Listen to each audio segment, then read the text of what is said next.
Você já ouviu falar de um rei que desafiou os céus com seus pecados e mesmo assim foi abraçado por Deus? Parece improvável, não é?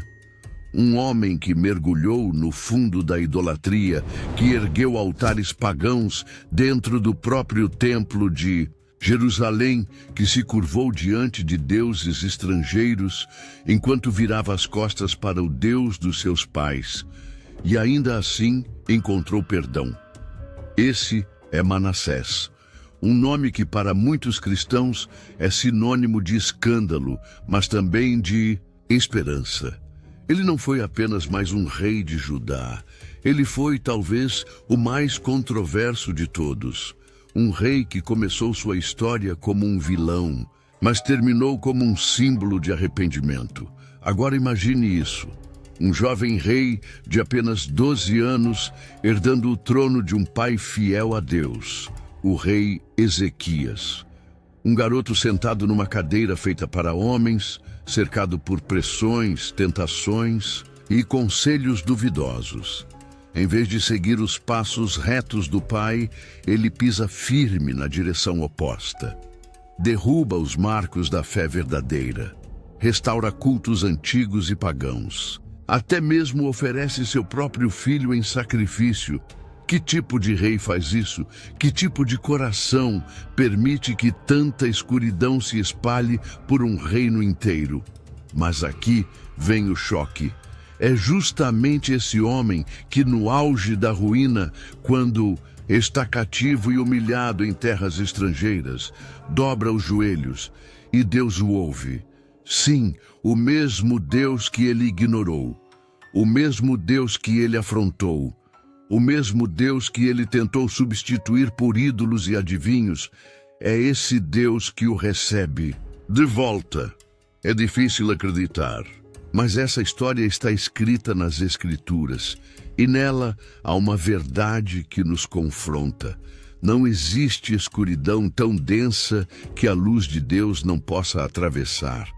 Não existe erro tão profundo que o arrependimento verdadeiro não possa transformar. Por isso que a história de Manassés não deve ser esquecida. Ela não é apenas um relato antigo. Ela é uma janela para o coração de Deus. Uma prova viva de que a misericórdia divina não depende da nossa perfeição, mas da nossa entrega. Hoje vamos mergulhar nessa narrativa cheia de contrastes. Pecado e redenção, queda e restauração, rejeição e abraço.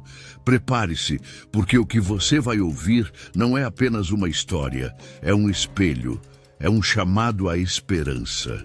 Uma lembrança de que nunca é tarde demais para voltar. E você? Já conhecia essa história? Já ouviu falar do rei que tocou o fundo do poço e ainda assim foi erguido pelas mãos do próprio Deus? Comenta aqui embaixo e me conta o que você sabia sobre Manassés antes desse vídeo começar. A história de Manassés começa como um paradoxo vivo. Ele era filho do rei Ezequias, um dos reis mais piedosos que Judá já conheceu.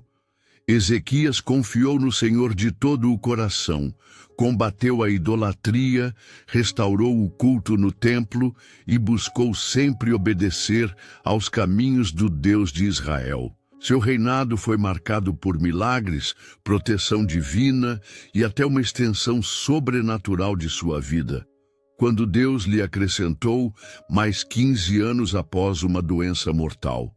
Mas é justamente nesses 15 anos extras que nasce Manassés, fruto de uma graça concedida, e ainda assim, protagonista de uma queda brutal.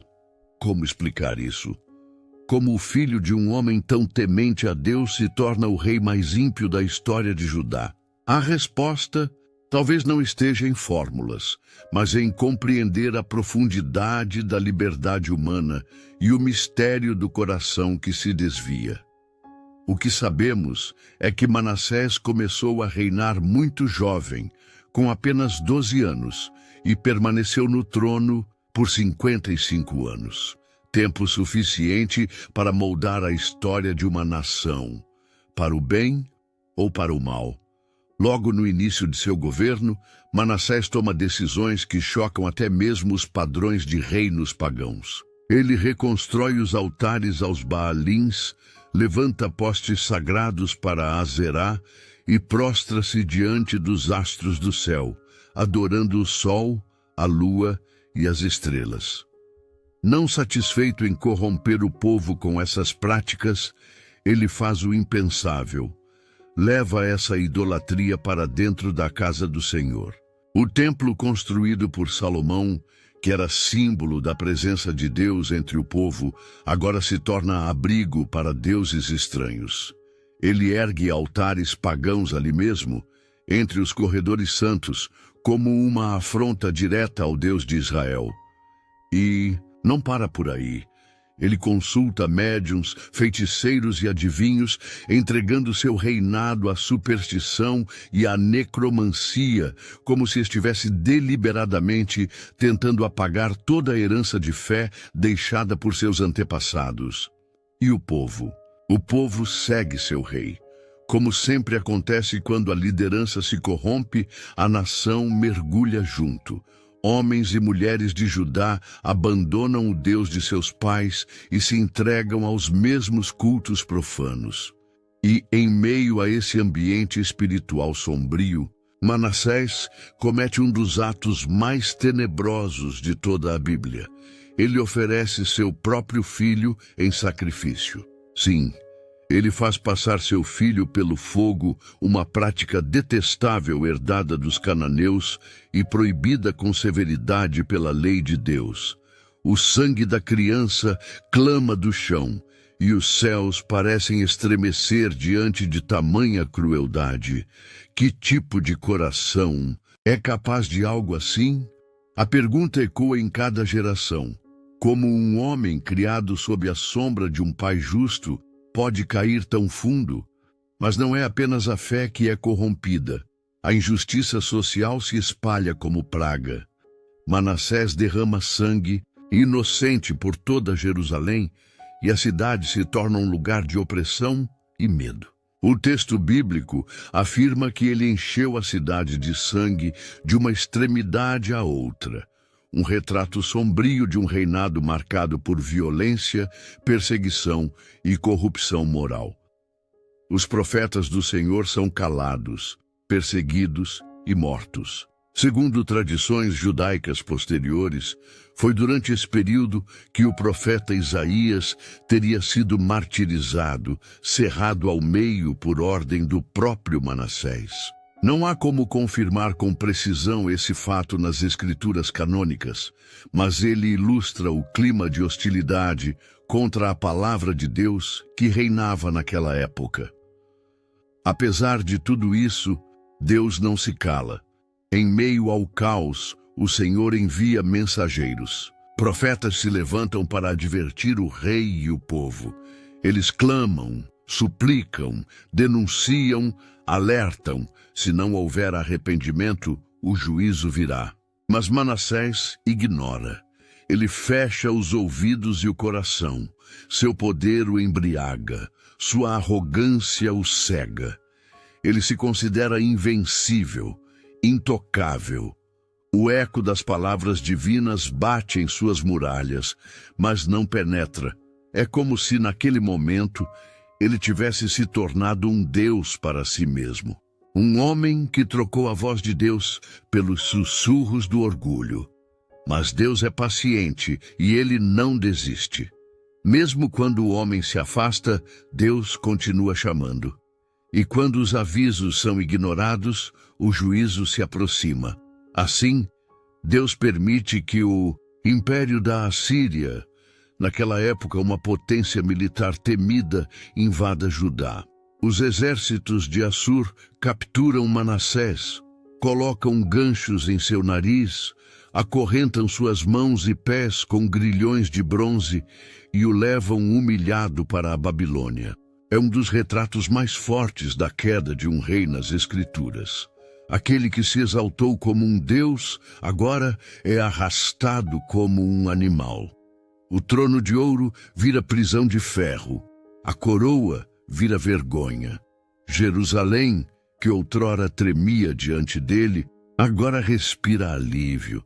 Mas é justamente neste ponto, o mais sombrio, que a luz começa a brilhar. Pois na prisão, despido de poder, honra, riqueza e orgulho, Manassés finalmente escuta o que antes ignorava. A dor abre espaço para a humildade. E ali, num cárcere estrangeiro, o rei que mais pecou faz a oração mais sincera de sua vida. Ele se humilha profundamente diante do Deus de seus pais.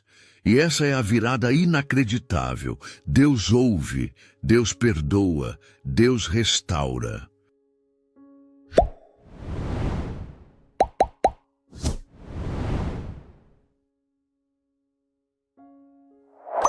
A história de Manassés toma um rumo que nenhum escritor de tragédias poderia prever.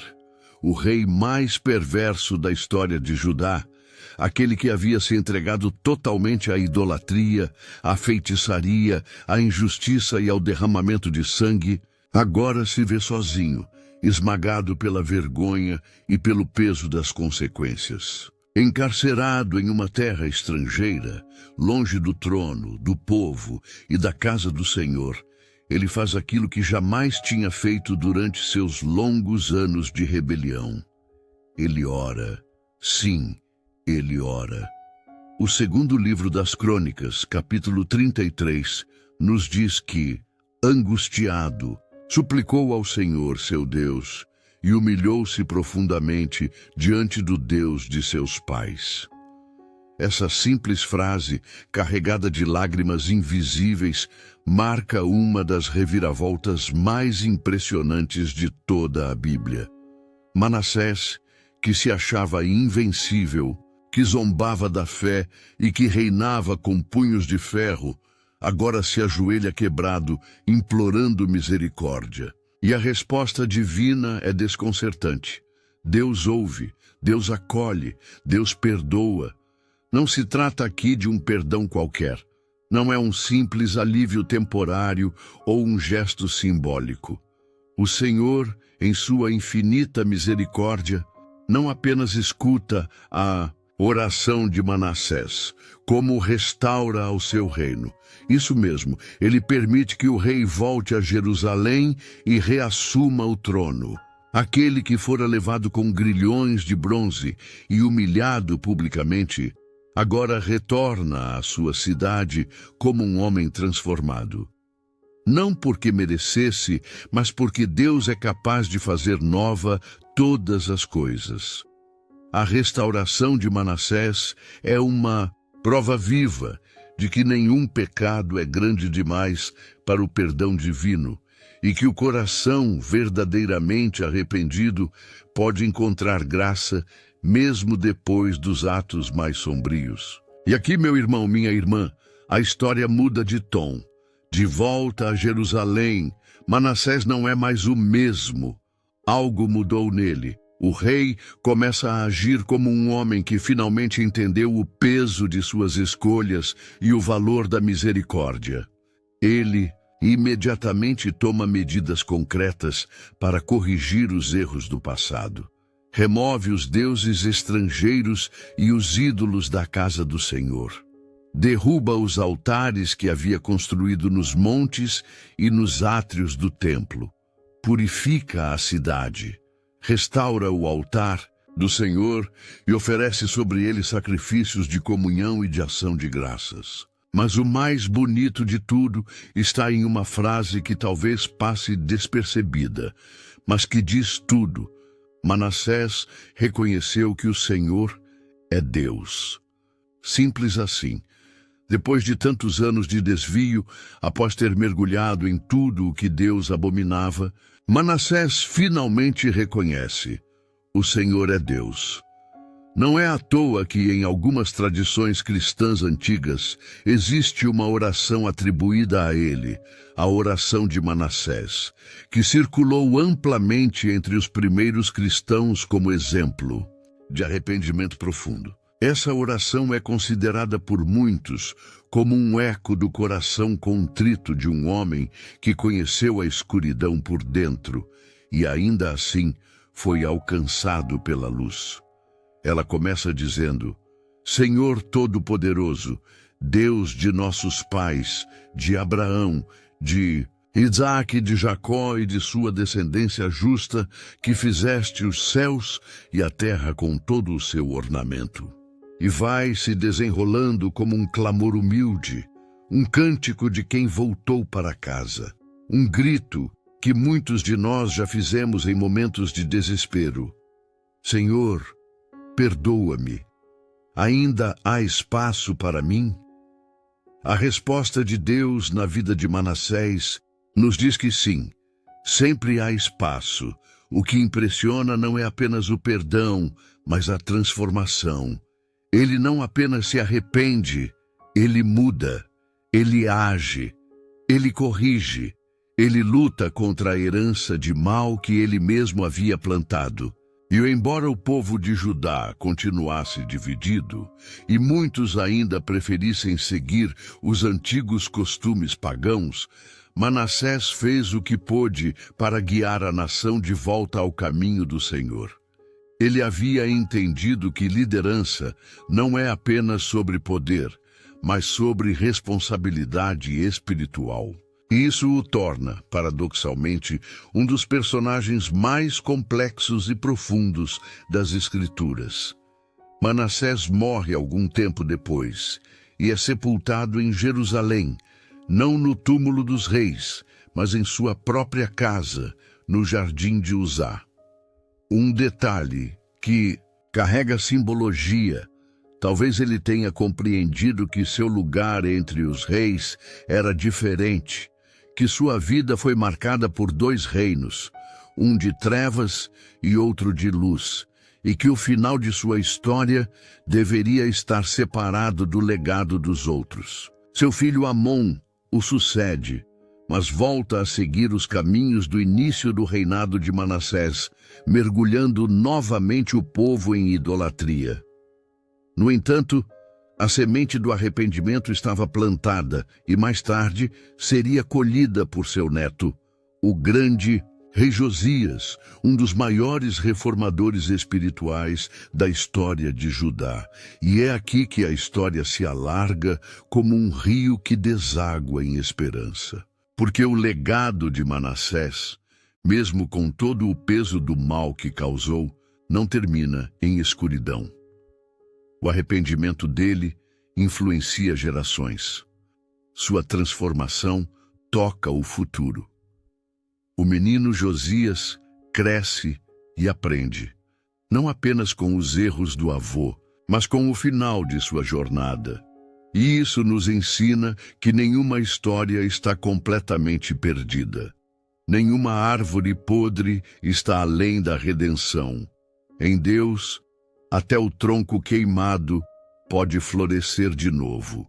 É como um campo que parecia infértil, mas que com uma só gota da graça divina volta a brotar. Essa é a beleza da história de Manassés. Não a glória de um rei, mas o milagre de um coração quebrantado. Uma narrativa que fala mais sobre Deus do que sobre o homem, porque no fim tudo aponta para ele, para sua misericórdia que não se cansa, para seu amor que não desiste, para sua mão que resgata até o mais afundado. Manassés foi perverso, sim, mas ele também foi salvo. Isso muda tudo.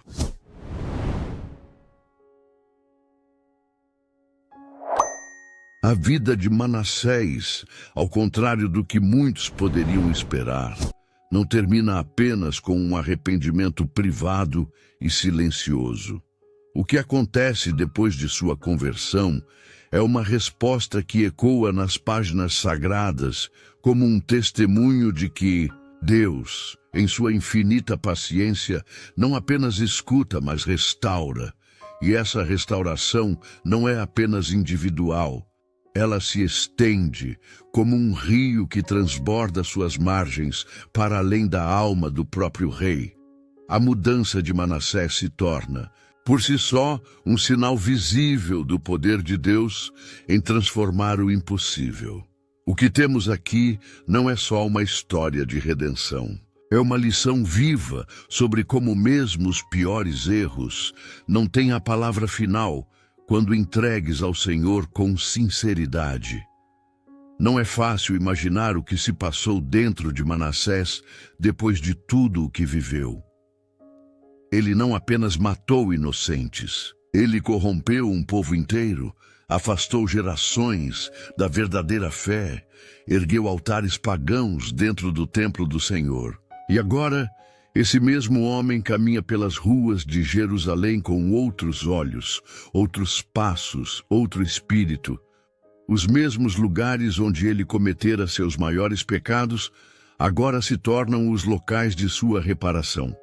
Ele destrói os ídolos que havia mandado construir, remove os postes sagrados, desfaz os cultos aos astros e aos deuses estrangeiros.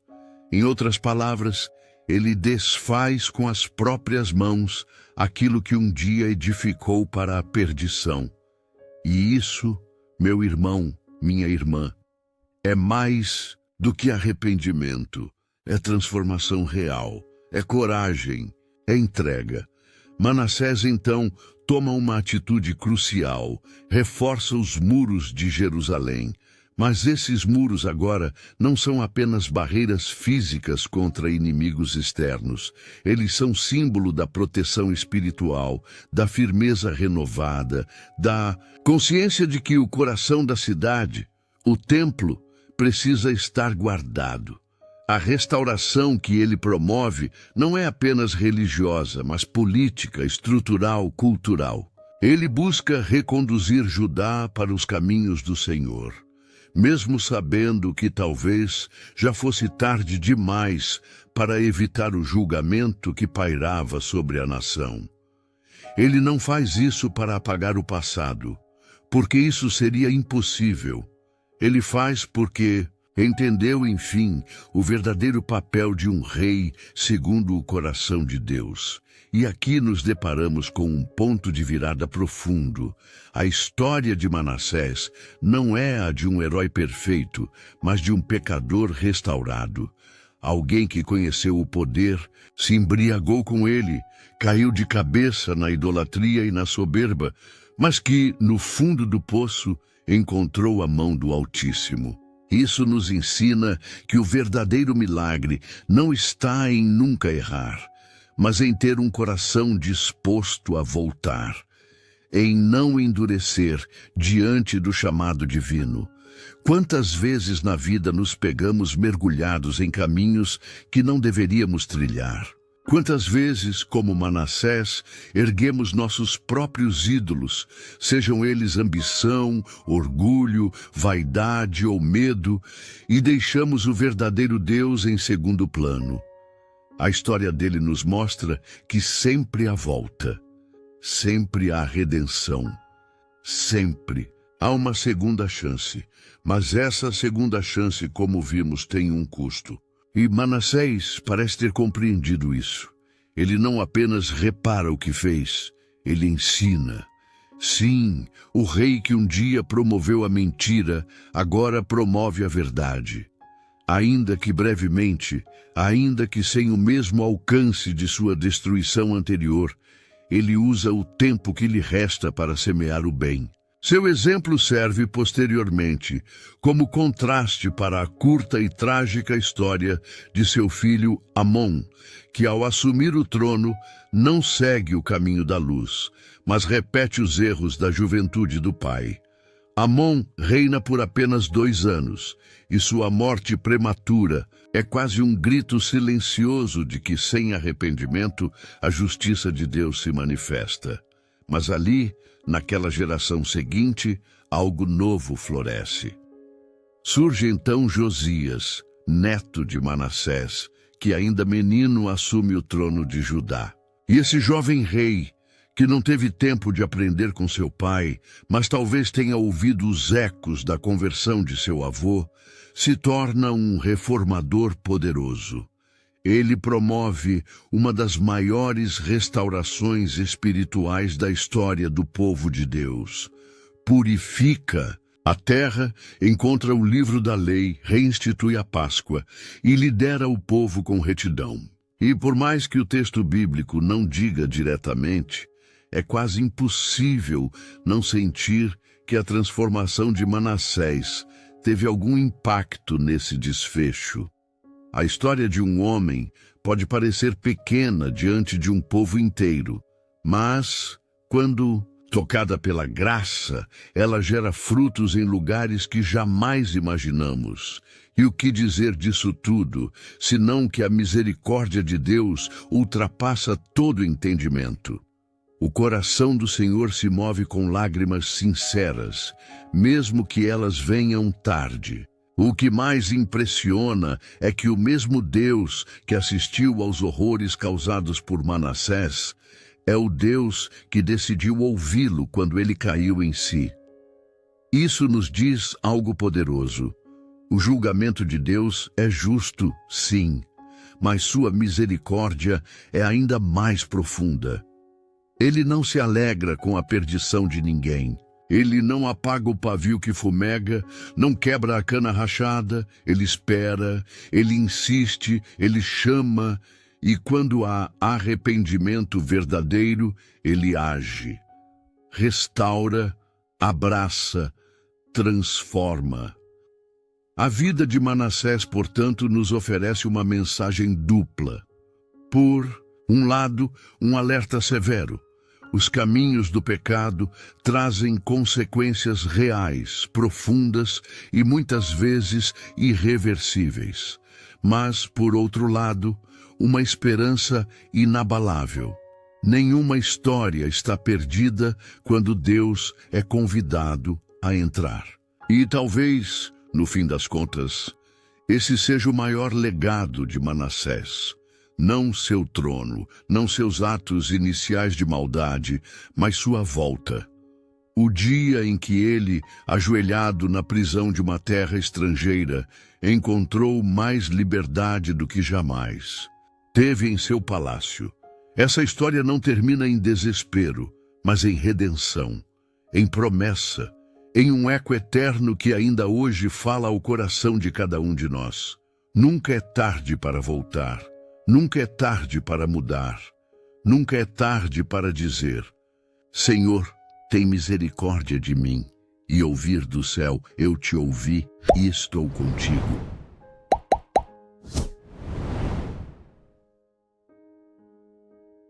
A história de Manassés é como um espelho antigo, manchado por séculos de erros, mas que ainda assim reflete a face de uma verdade que o tempo não consegue apagar. O amor de Deus vai além da nossa capacidade de compreensão. O homem que mais fez o povo de Deus sangrar espiritualmente, o rei que mais profanou o sagrado, é o mesmo que no fim foi perdoado, restaurado e transformado.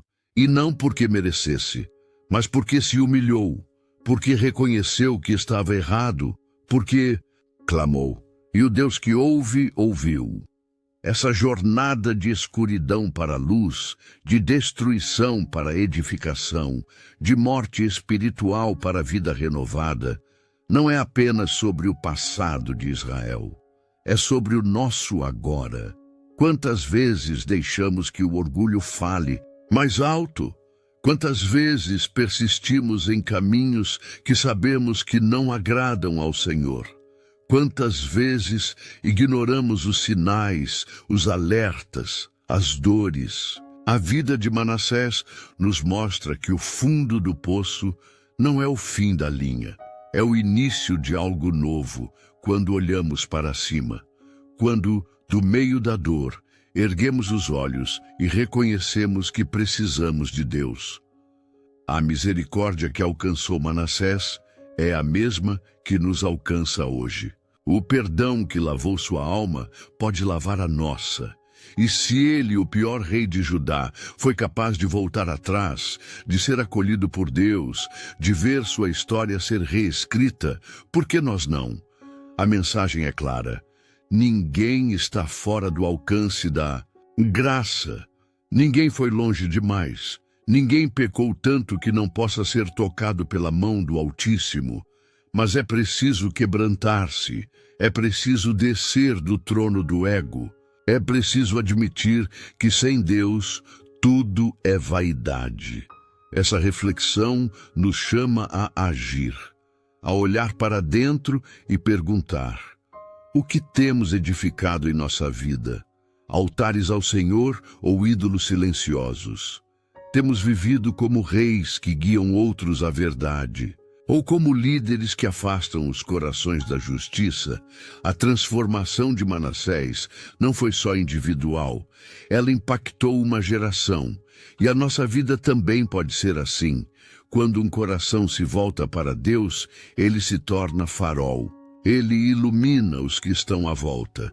Ele gera frutos que nem sempre conseguimos ver, mas que Deus já está regando em segredo. Por isso, hoje, ao lembrar da trajetória desse rei improvável, deixemos que essa história nos desafie e nos conforte ao mesmo tempo.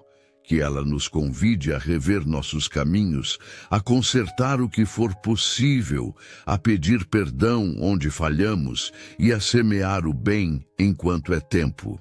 Porque o tempo, esse sim, passa. Mas a graça de Deus é eterna.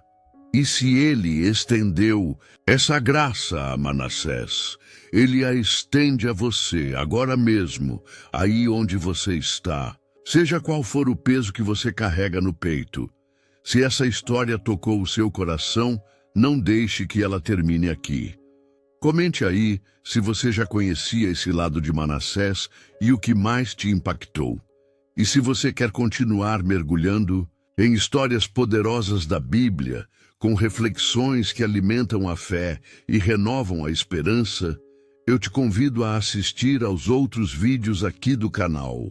Temos conteúdos sobre reis, profetas, discípulos e tantos outros personagens que mostram com todas as letras como Deus age no ordinário e no extraordinário. Aproveita também e se inscreve no canal, ativa o sininho e compartilha esse vídeo com alguém que precisa lembrar que nunca é tarde para mudar. Que nunca é tarde para voltar, que nunca é tarde para ser tocado por Deus. Que a história de Manassés seja hoje o começo de uma nova página na sua própria caminhada. Deus abençoe você e até o próximo vídeo.